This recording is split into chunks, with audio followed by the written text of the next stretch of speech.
Good morning, everyone. Morning morning. Good morning.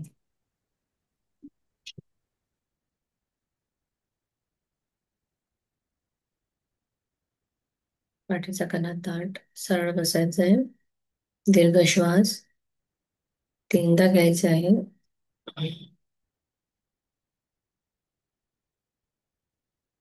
श्वास घेताना दीर्घ घ्या. पोटातून श्वास पूर्ण भरून घ्यायचा आहे. Hold, release. पुन्हा एकदा.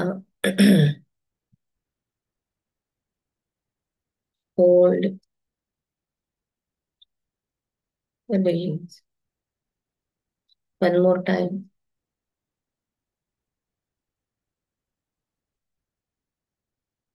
Hold, release. शांत, स्थिर. श्वास घेताना मन अगदी शांत असलं पाहिजे. शरीरातला पूर्ण त्राण बाहेर जात आहे. धन्यवाद, धन्यवाद, धन्यवाद परमेश्वरा. आजच्या या सुंदर दिवसासाठी तुझे खूप खूप आभार. आजचा दिवस सर्वोत्तम सर्वोत्कृष्ट दिवस आहे. माझ्या आजच्या दिवसासाठी खूप खूप धन्यवाद. मी जिवंत आहे. प्रत्येक कार्य करत आहे. माझ्या शरीरामधले सगळे अवयव सुदृढ आहेत. माझे हात पाय छान काम करत आहे. माझ्या घरातले सगळे जण खूप छान आहेत. सगळे स्वस्त आणि मस्त आहेत. त्यासाठी खूप खूप धन्यवाद परमेश्वर. धन्यवाद माझ्या आईसाठी, जिने मला जन्म दिला.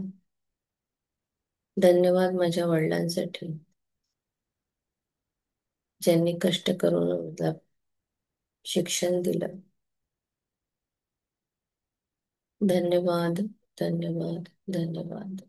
धन्यवाद माझ्या सगळ्या पूर्वजांना, ज्यांच्यामुळे माझं लाईफ सक्सेसफुल आहे.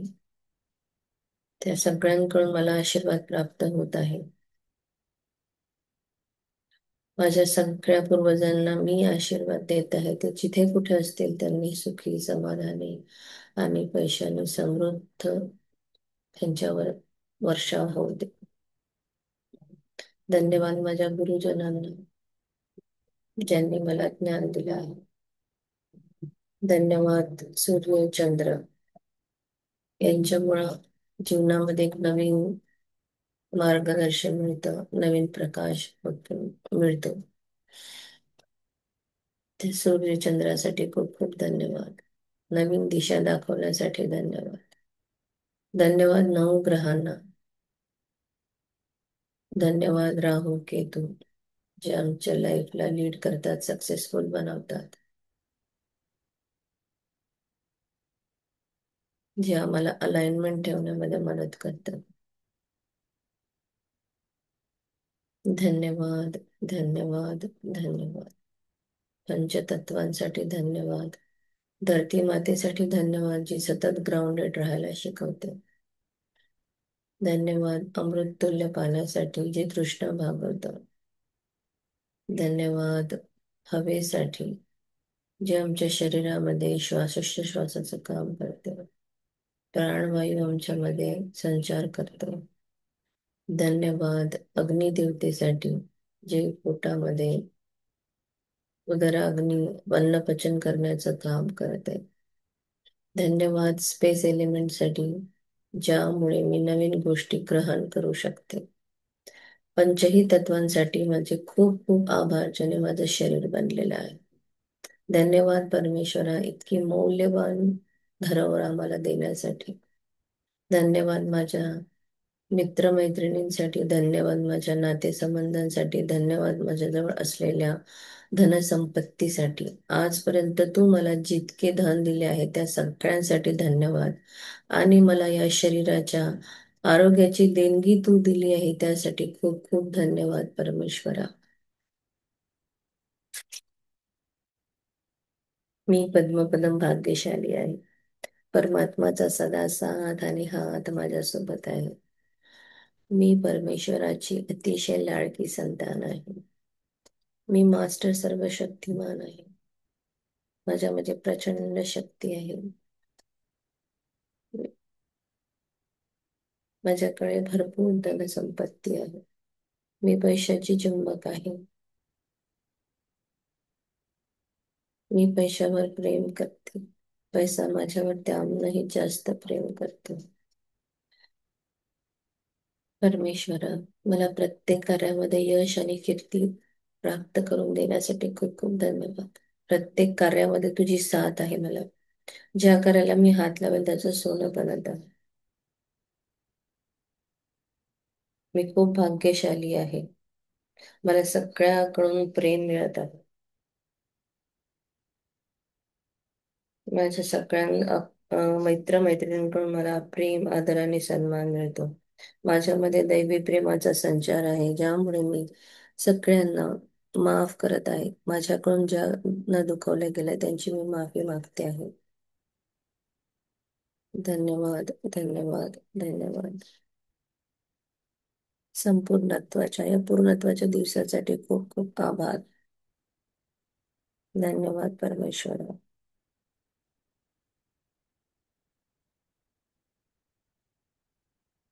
धन्यवाद. आत्मवंदन आपल्या आतमध्ये बसलेल्या आत्म्याला आणि माझ्या समोर बसलेल्या सगळ्यांना आत्मवंदन. या झूम मीटिंग साठी धन्यवाद. इलेक्ट्रिसिटी, वायफाय, प्रतिभा मॅम, धन्यवाद, धन्यवाद, धन्यवाद. Thank you so much everyone.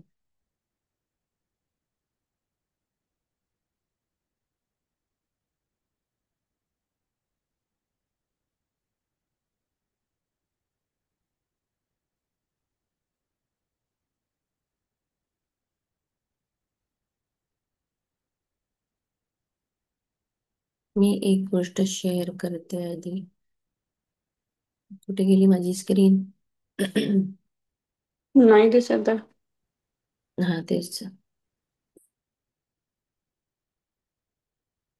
काल मी सकाळी माझ्या एका मैत्रिणीला कॉल केलेला आणि तिला म्हटलं मला कुणाला एकाला बहुतेक काहीतरी म्हणजे अं, मला असं वाटतं की मी काहीतरी द्यावं समोरच्या एका व्यक्तीला, असं मी जस्ट थॉट टाकला की काही गरज असली तर मला सांग, मी नक्की देईन. आणि दुपारी मला माझ्या मिस्टरांचा कॉल येतो की ऑपरेशन सिंदूर जे आहे ते सक्सेसफुल झालं आणि माझे मिस्टर डिफेन्समध्ये आहेत ना, तर कंपनीने प्रत्येकाला 5,000-5,000 रुपये दिले. म्हणजे फक्त आपण जर कुठल्या दुसऱ्याला मदत करण्याचा थॉट जरी आणला तर युनिव्हर्स आपल्याला आधीच देतो की घे, तुला करायचं आहे. म्हणजे प्युअर इंटेन्शन असलं आणि खरंच तुम्हाला मनातून काहीतरी करायची इच्छा असली तर वरचं द्यायला कमी करत नाही. असं मला कालचा एक अनुभव आला.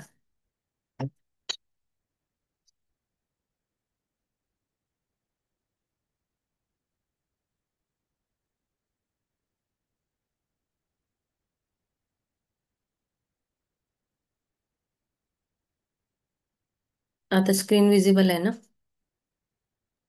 हो.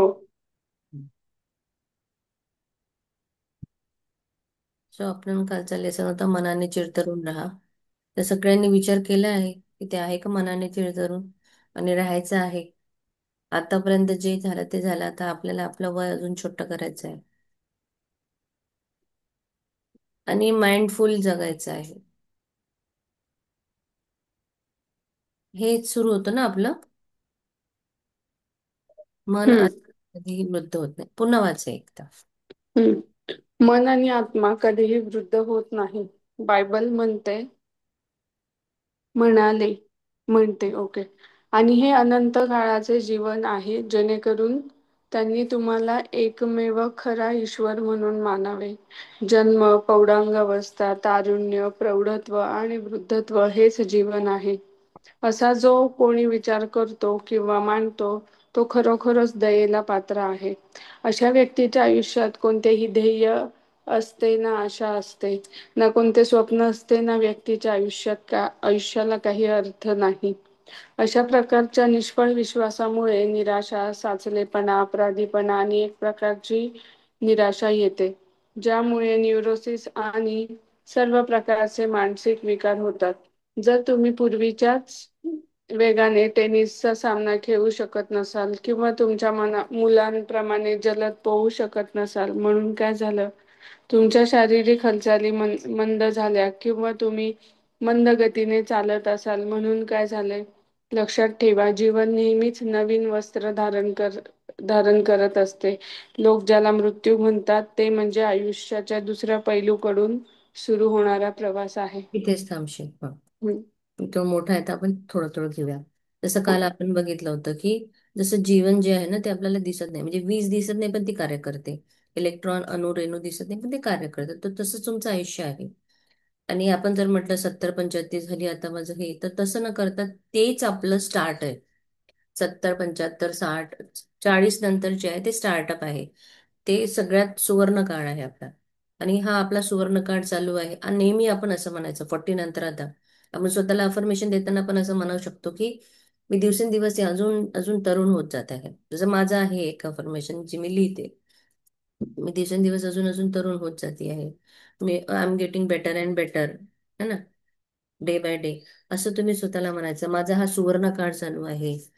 कारण या वेळेस आता आपण स्वतः जगायला लागत असतो, तर आपल्याला हे बोलायचं आहे, आपले अवयव सगळे काम करतात. आपल्या आतमध्ये शक्ती आहे, आपल्याला माहित नाही. आपल्या आतमध्ये पचनक्रिया सुरू असते, आपले हृदय चालू असतं, सगळे आपले जे कार्य करत असतात. आपल्या मोठी शक्ती आहे, आपल्याकडे अंतर्मनाची मोठी शक्ती आहे. ओके. आणि ही आपल्या जीवनाची सुरुवात आहे.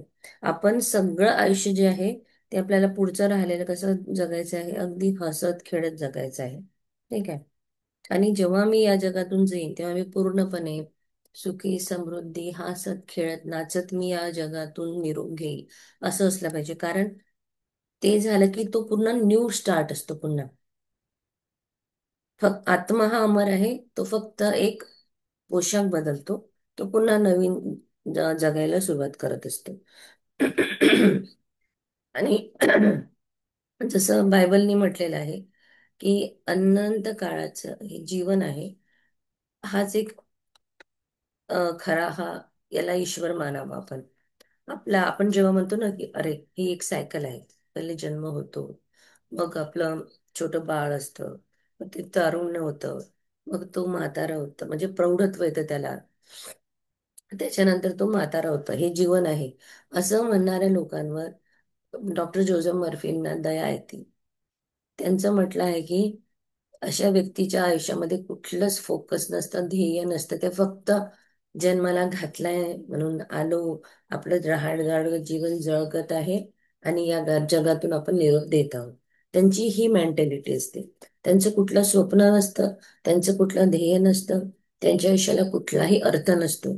आपल्याला देवाने जन्माला घातलाय तर मला काहीतरी पर्पज आहे आणि मला माझ्या जीवनाचं काहीतरी सार्थक करायचं आहे, असं असं नेहमी असलं पाहिजे. मग की मला काहीतरी करायचं आहे, मला वेगळं काहीतरी करायचं आहे, मला जन्म दिलाय आणि देवाने मला, म्हणजे असं नेहमी आपल्या मनामध्ये एक असलं पाहिजे की मला काहीतरी छान करायचं आहे, माझं समाजाला देणं लागतं, मला देवाने इथे पाठवलंय त्यासाठी, तर मी काहीतरी करेन.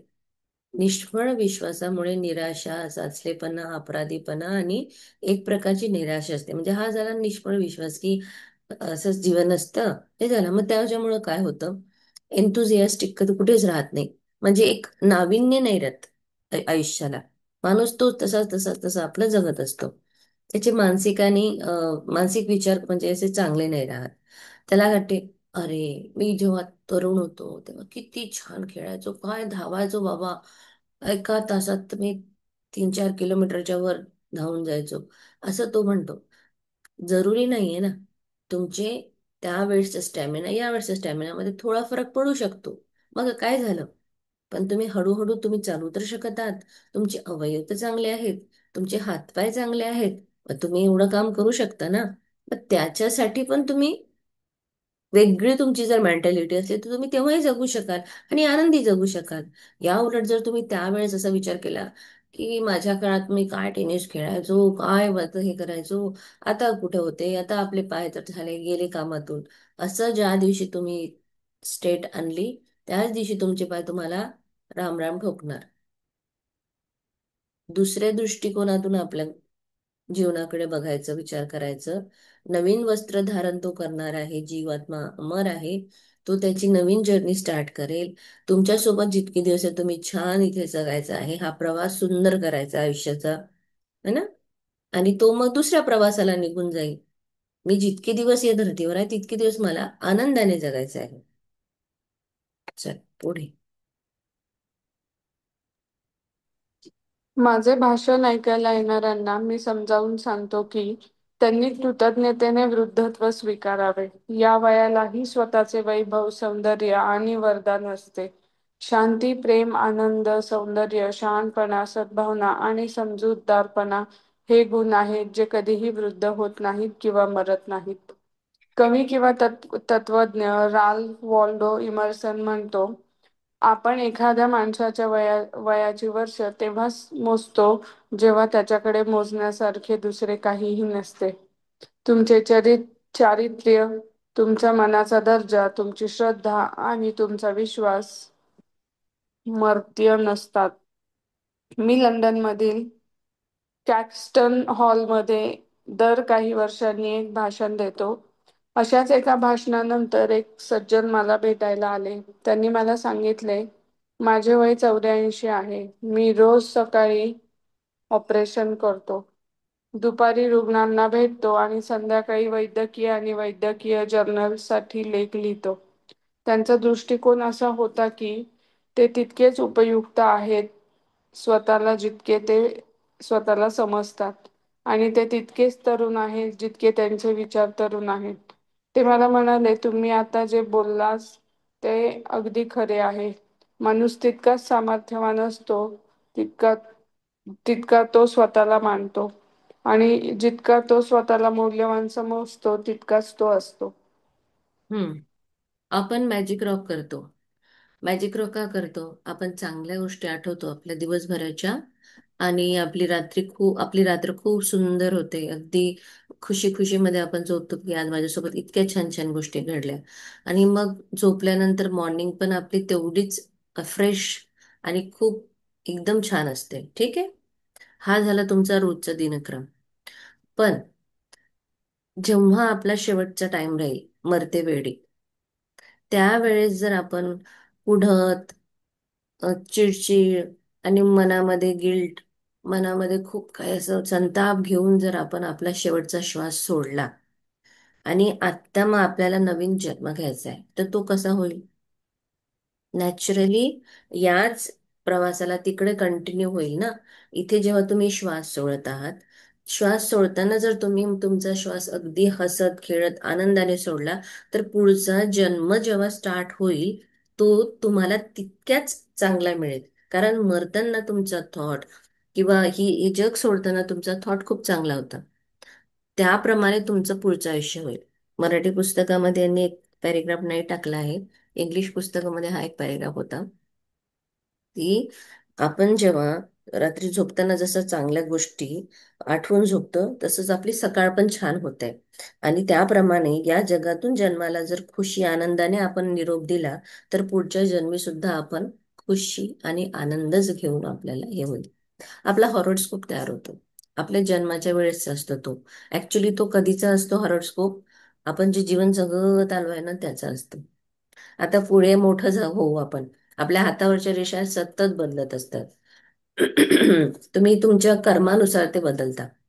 मग तुमचं जे हॉरोस्कोप तयार होईल ना, ते आता तुम्ही जे कर्म करत आहे त्याप्रमाणे तुमचं हॉरोस्कोप पुढे तयार होईल.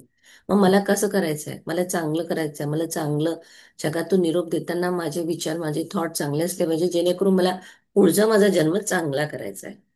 हे असतं. हम्म. याच्यामध्ये भाषण ऐकणाऱ्यांना ते समजून सांगायचे जोसेफ मर्फी, की अगदी कृतज्ञतेने तुमचं वृद्धत्व स्वीकारा. तुम्ही म्हातारे झाला आहात, तर तेथेही तुम्ही आभार व्यक्त करा. तुमच्या वयाचं स्वतःचं एक वेगळं वैभव आहे, वेगळं सौंदर्य आहे, आणि ते एक वेगळं वरदान आहे. हर एक लाईफच्या फेजचा एक वेगळा अनुभव आहे आणि तेवढाच तो अतिशय सुंदर आहे. शांती, प्रेम, आनंद, सौंदर्य, शहाणपण, सद्भावना आणि समजदारपणा हे जे गुण आहे हे कधीच मरत नाही. हे कायम तसेच असतात.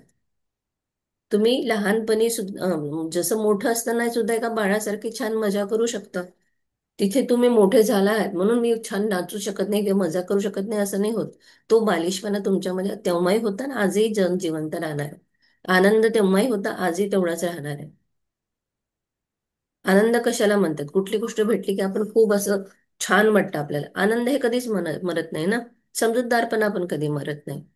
तर कवी आणि तत्वज्ञ राल्फ वॉल्डो इमर्सन जे आहे ते म्हणतात की आपण एखाद्या माणसाच्या वयाची वर्ष मोजतो तेव्हा त्याच्याकडे म्हणजे का मोजावी वय?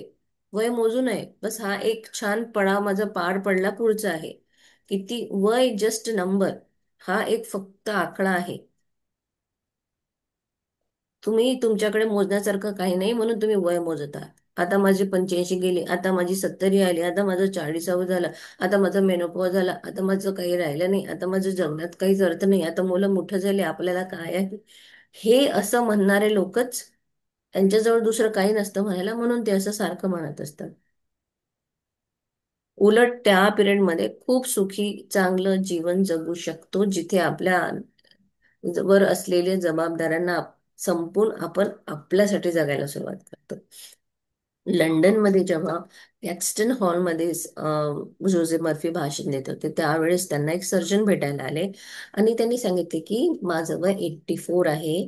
सकाळी रोज ते ऑपरेशन करायला जायचे, दुपारी रुग्णांना भेटायचे, संध्याकाळी वैद्यकीय आणि विज्ञानासाठी जनरलसाठी लेख पण लिहायचे. So this is very good. ते की स्वतःला 84 मध्ये सुद्धा इतकं त्यांनी हे ठेवलेलं, बिझी ठेवलेलं. त्यांचा दृष्टिकोनच असा होता की ते जेवढे उपयुक्त आहेत स्वतःसाठी तेवढेच ते समाजाला पण स्वतःला समजतात तेवढेच ते सॉरी जेवढे उपयुक्त ते आहेत स्वतःला जितके ते स्वतःला समजत होते. आणि तेवढेच ते तरुण आणि त्यांचे विचार पण तरुण. ते बोलायचे माणूस तेव्हा समर्थवान असतो जेव्हा तो स्वतःला मानतो आणि तो जितका स्वतःला मौल्यवान समजेल ना तो तेवढा राहील. जर तुम्ही स्वतःचीच व्हॅल्यू केली नाही तर तुमची व्हॅल्यूच होणार नाही. तुम्हाला स्वतःला मौल्यवान समजावं लागणार आहे. पुढे हे व्हायचं आहे ना. कोणता? सर्जनने म्हातारा पुढे म्हातारा. हम्म. हा. या सर्जनने म्हातारपणापुढे गुडघे टेकले नाहीत. ते अमर आहेत हे त्याला माहीत होते. त्यांची शेवटची टिप्पणी होती, जर मी उद्या मरण पावलो तरीही मी नवीन पैलूत लोकांना बरे करत असेन. कदाचित सर्जनच्या साधनांनी नव्हे तर मानसिक आणि आध्यात्मिक शस्त्रक्रियेद्वारे. हम्म. म्हातारपणापुढे त्यांनी हताश झाले नाही, गुडघे टेकले नाहीत. ते अमर आहे ते त्याला माहित होतं. ही त्याची शेवटची टिप्पणी होती. मी उद्या मरण पावलो तरीही मी नवीन पैलूत लोकांना बरं करत असेल.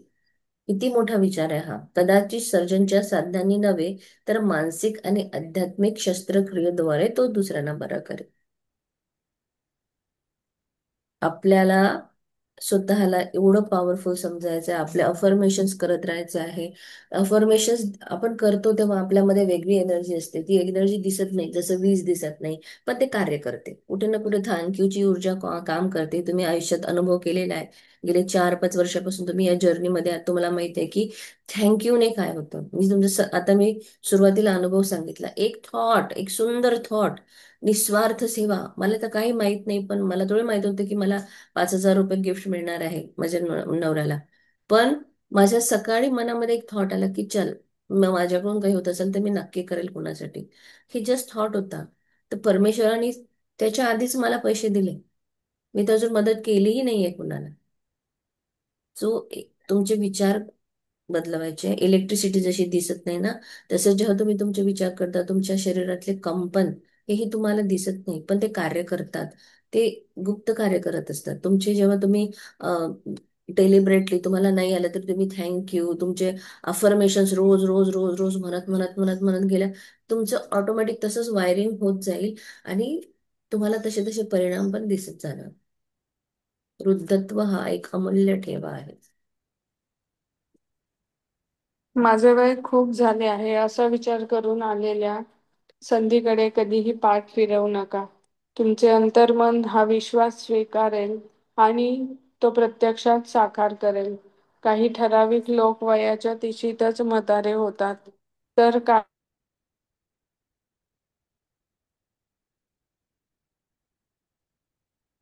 मी स्टक झाले की Prajakta? Prajakta madam. Okay okay. तिचं नेटवर्क गेलाय बहुतेक.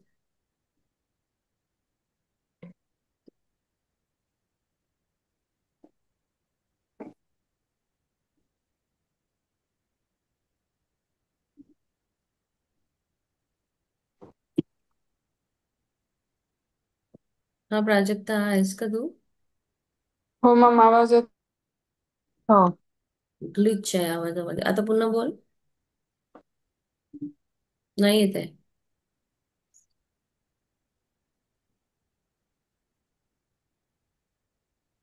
ठीक आहे. वृद्धत्व हा एक अमूल्य ठेवा आहे. म्हातारपण जे आहे एक मोठी एक संपत्ती आहे. ठीक आहे, अमूल्य ठेवा आहे हा. वय खूप झालं आहे असा विचार करून आलेल्या संधीकडे कधीही पाठ फिरवायची नाही. रिटायरमेंट झाल्यावर एखादी कुठे संधी आली पैसा कमवायची, नाही नाही आताच रिटायर झालो, आता आराम करायचा वय आहे माझं, आता कुठे मी काम करत बसू, असा विचार करायचा नाही. नवीन आलेल्या संधीचा फायदा घ्यायचा. तुमचं अंतर्मन हा विश्वास स्वीकारतो आणि ते प्रत्यक्षामध्ये तसंच तो साकारही करतो. काही लोक वयाच्या तिशीत म्हातारे होतात. त्यांना असं 30 वय म्हणजे खूप होतं. तिशीत ते तरुण आणि काही 80 मध्येही तरुण राहतात. काही 30 मध्ये म्हातारे होतात, काही 80 ते तरुण राहतात. आजची जनरेशन पाहतो मी खूप काही इतके म्हणजे वेगळं वेगळं त्यांचं असतं, त्यांच्याकडून जास्त काम होत नाही, त्यांची थॉटच वेगळी होऊन जाते. ठीक आहे.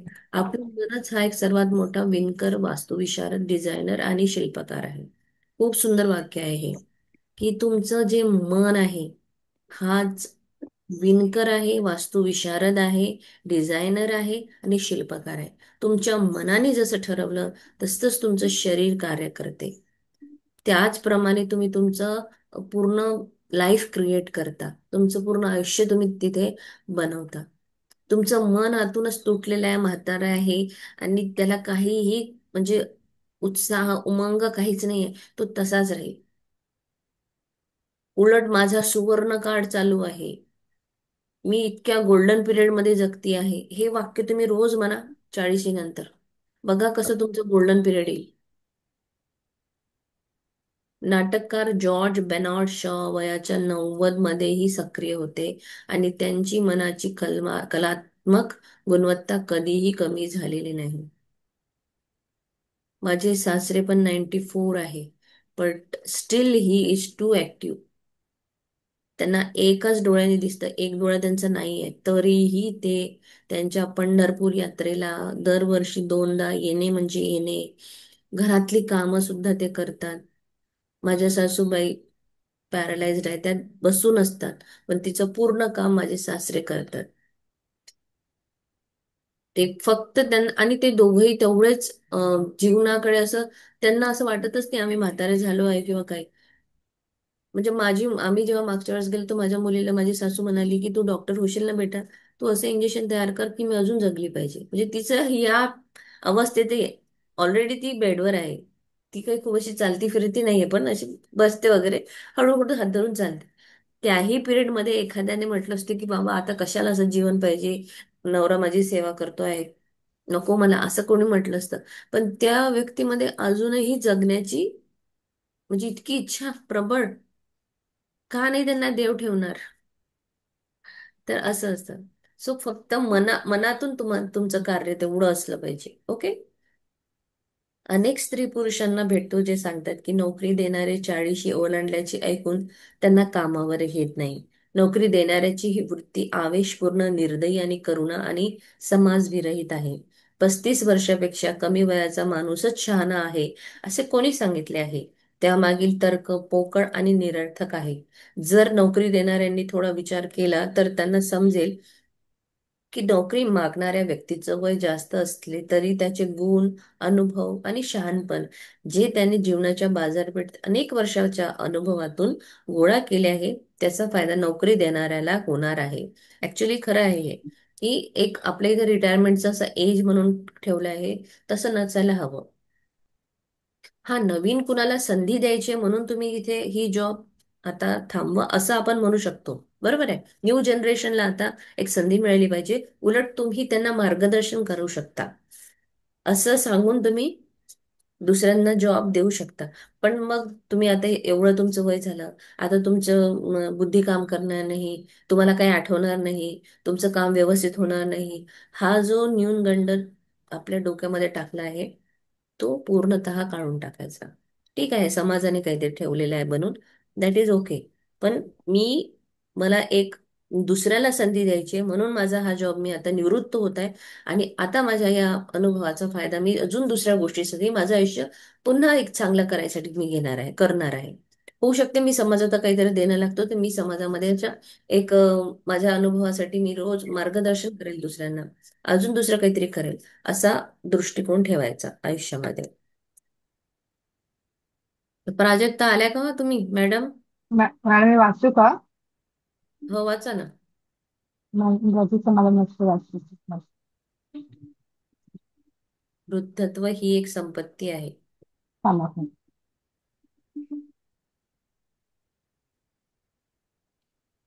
वृद्धत्व वृद्धत्व ही एक संपत्ती आहे. तुमचे वय ही कोणत्याही संस्थेसाठी एक संपत्ती असली पाहिजे. तुम्ही इतकी वर्षे सुवर्ण नियम आणि प्रेम आणि सौंदर्यांच्या नियमांचे पालन केले आहे. तुमचे वाढते वय हे बुद्धिमत्ता, क्षमता आणि शांतपणाचे प्रतीक आहे. तुमची भावनिक आणि आध्यात्मिक परिपक्वता ही कोणत्याही संस्थेसाठी खूप मोठे वरदान ठरली पाहिजे. साठीच्या किंवा त्यापेक्षा जास्त वयाच्या लोकांना दुर्लक्षित केले जाऊ नये.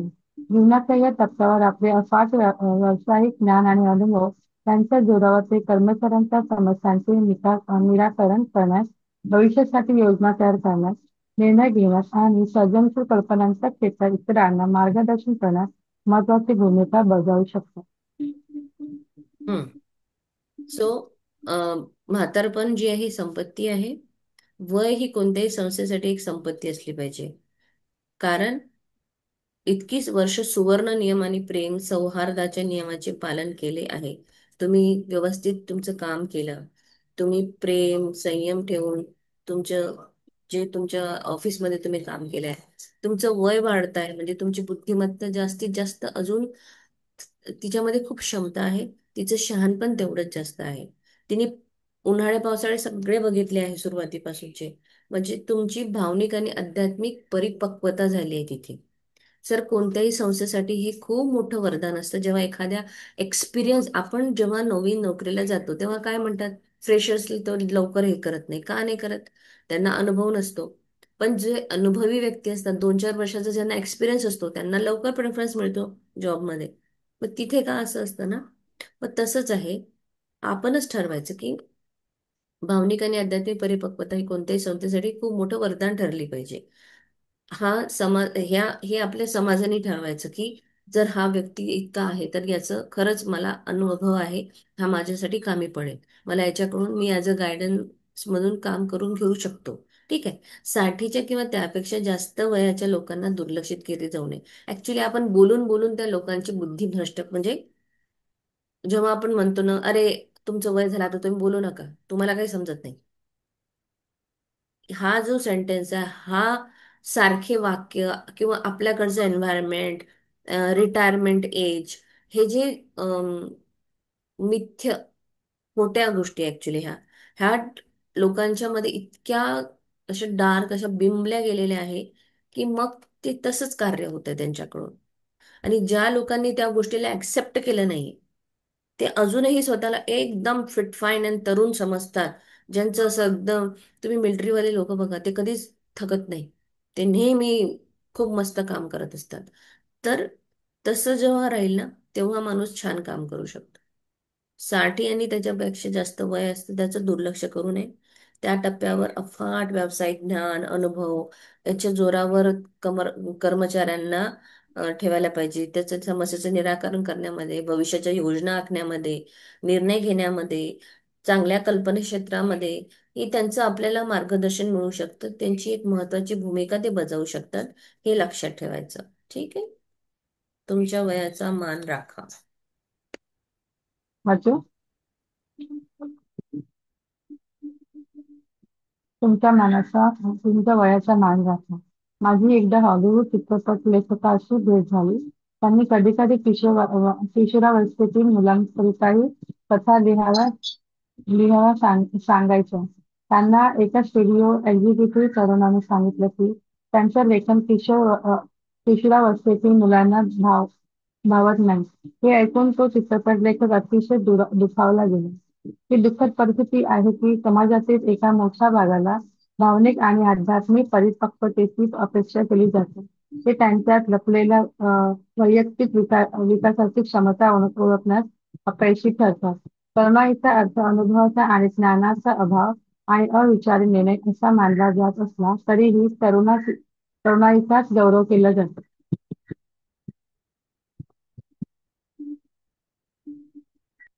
मॅडम. तुमच्या वयाचा मान राखा. आपल्या वयाला मान दिला पाहिजे. आपल्या वयाचं रिस्पेक्ट केला पाहिजे.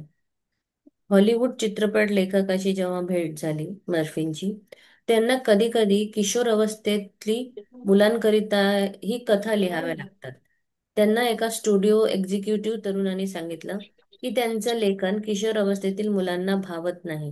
हे ऐकून ते चित्रपट लेखक अतिशय दुखावले. म्हणजे एक चित्रपट लेखक जो वयाने वृद्ध होता, पण त्याला तरुणांसाठी जेव्हा लिहायचं होतं, तर त्याला सांगण्यात आलं की तुमचे लिहिलेले जे लेखन आहे ते मुलांना आवडत नाही, तरुण मुलांना. ही खूप दुःखद परिस्थिती आहे. समाजामध्ये एका मोठ्या भागाला भावनिक आणि आध्यात्मिक परिपक्वतेची अपेक्षा केली जाते. ते त्याच्या लपलेल्या वैयक्तिक विकासाची क्षमता ओळखण्यात किती अपयशी ठरले आहे. म्हणजे खरंच बघा, समाजामध्ये हा खूप अ, वाईट आहे की त्यांच्या परिपक्वतेची उपेक्षा केली जाते असं समजा तुम्ही. त्यांना काही मानल्या जात नाही. ते वय झालेलं आहे, त्यांना काय कळतं, किंवा त्यांना काय माहित तरुण कसे जगतात, कशी मूवी असली पाहिजे, असं म्हणणे ही एक अपयशच आहे. तरुणाईचा अर्थ अनुभवाचा आणि ज्ञानाचा अभाव असतो. अविचारी निर्णय असतात त्या लोकांचे, असा मानला जात असला तरीही तरुणाईचा गौरव केला जातो. तरुणाईचा अर्थ अनुभवाचा आणि ज्ञानाचा अभाव आणि अविचारी निर्णय असा मानला जात असला, म्हणजे तरुणाईचा अर्थ असा आहे की त्यांना एवढं सध्या अनुभव नाही आहे, त्यांचं ज्ञान कमी आहे, त्यांचं विचार करण्याची क्षमता सध्या तेवढी नाही आहे, तरीही तरुणाईला खूप श्रेष्ठ मानलं जातं. तरुण आहे म्हणजे काही करेल, तरुण आहे म्हणजे खूप आहे असं. जेव्हा की तरुणापेक्षा म्हातारे किंवा चांगले अनुभव असणारे लोक चांगला निर्णय घेऊ शकतात. ते खूप तारुण्यातून गेलेले आहे, त्या बालपणातून गेलेले आहे, तर किती सुंदर मूवी लिहू शकणार ना ते. प्रत्येक गोष्ट खूप छान लिहू शकेल असं थॉट असायला पाहिजे, असे विचार असायला पाहिजे. ना की किशोरावस्थेतील मुलांना त्यांनी लिहिलेला पिक्चर किंवा त्यांनी लिहिलेली कथा आवडत नाही असं म्हणणं म्हणजे एक दुःखद हे आहे. सो 51 झाले ना. ठीक आहे, आपण इथे थांबू. आणि उद्या मोस्ट प्रॉब्ली आपला लेसन खत संपणार. उद्या किंवा परवा. किती पेज आहे?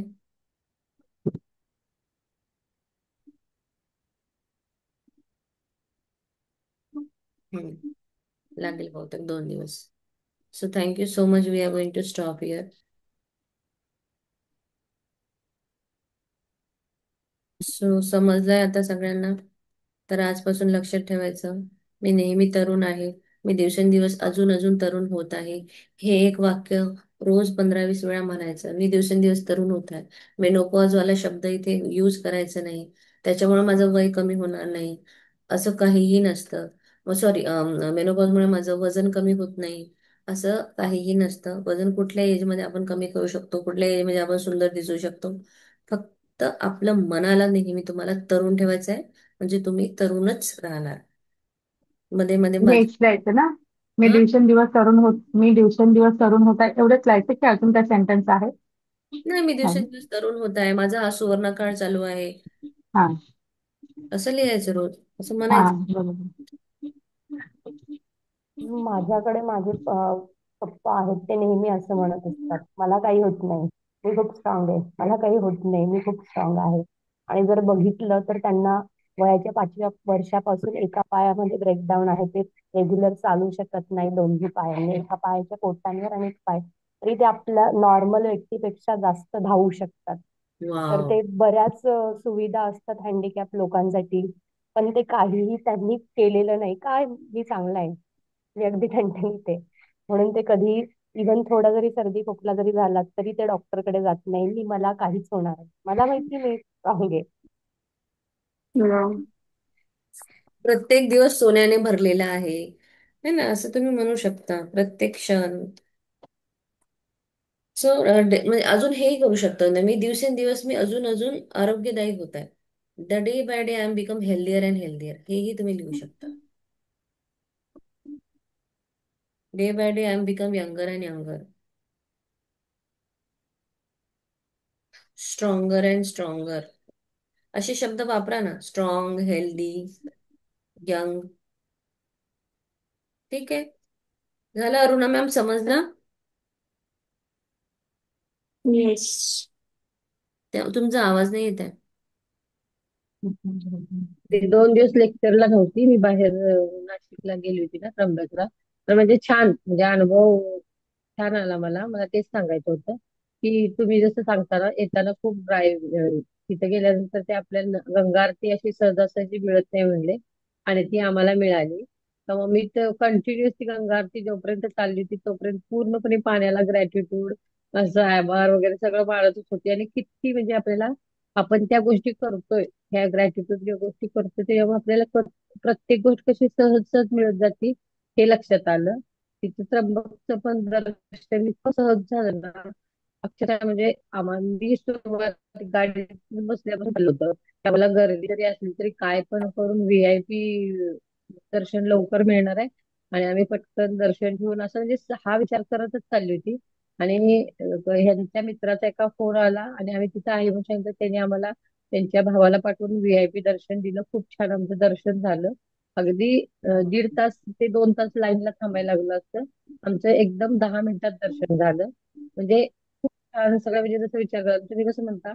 आणि येताना तो ड्रायव्हर खूप गाडी फास्ट चालवत होता, आम्हाला इतकी भीती वाटत होती, पण नाही, मनात असं म्हणलं, अंतर्मनाला सांगितलं की नाही, आपण व्यवस्थित सुखरूप आपल्याला घरी पोहोचवणार आहेत, आणि 3च्या ऐवजी आपण 2 पर्यंतच घरी पोहोचणार आहे, असं म्हणत म्हणत म्हणत आले. आणि अक्षरशः लिटरली तुम्हाला सांगतो, आम्हाला त्यानं 1:45 वाजता घरी रात्री 1:45 वाजता घरी सोडलं. ते अगदी व्यवस्थित घरी आले. त्या ड्रायव्हरलाच तेव्हा ग्रॅटिट्यूड द्यायचा की त्याचं मन शांत होत आहे, तू व्यवस्थित गाडी चालवत आहे. आणि मला अजून हे वाटतं की जेव्हा आपण या जर्नीमध्ये आहे ना, तर आपण प्रत्येक ठिकाणी जाऊन फुल्ली एन्जॉय करतो. आपण पाण्याला हो. ग्रॅटिट्यूड, बाहेर गेलं तर आपण झाडांना ग्रॅटिट्यूड, आभाळाला ग्रॅटिट्यूड, म्हणजे आपला प्रत्येक दिवस हा अगदी छान असा मस्त जातो आहे. हो, सो ग्रॅटिट्यूड मध्ये खरंच आहे, खरंच. आणि प्रत्येक दिवस छान फुल्ली जगा.